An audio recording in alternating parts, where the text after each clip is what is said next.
In this video I'm going to teach you how to make top-down interior pixel art tile sets. As an example, we will make a dungeon tile set today.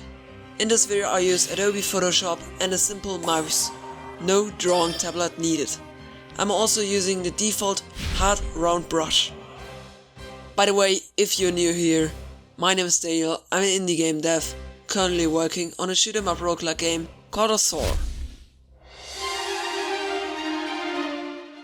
Before we can make pixel art, we need to adjust some settings and things like that. I'm working on a 96 by 96 canvas today. This way I have 36 tiles of the size 16 by 16.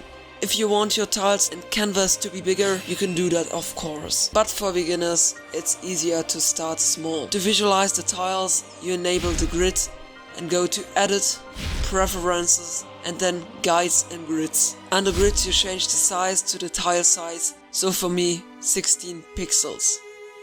You also need to use the pencil tool instead of the brush one, so it's crisp, and of course you need to change the size to 1 pixel. If you want to use the eraser, change its type to pencil. Now we can start drawing. First I blocked out the colors.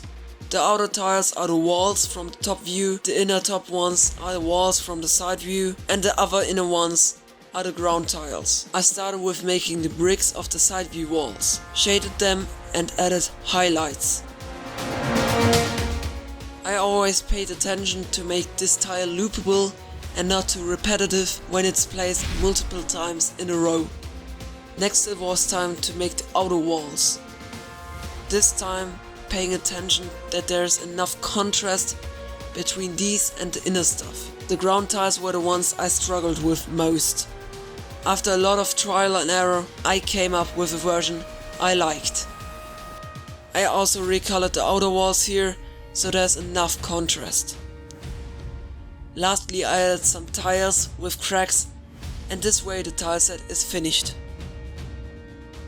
Now you can import it into your game engine and place the tiles around. This tile set is really simple, so you can go super complex to build more interesting levels with it. I hope you liked this video and learned something new. If you do so, I would highly appreciate it if you subscribe to this channel. See you next time. Cheers!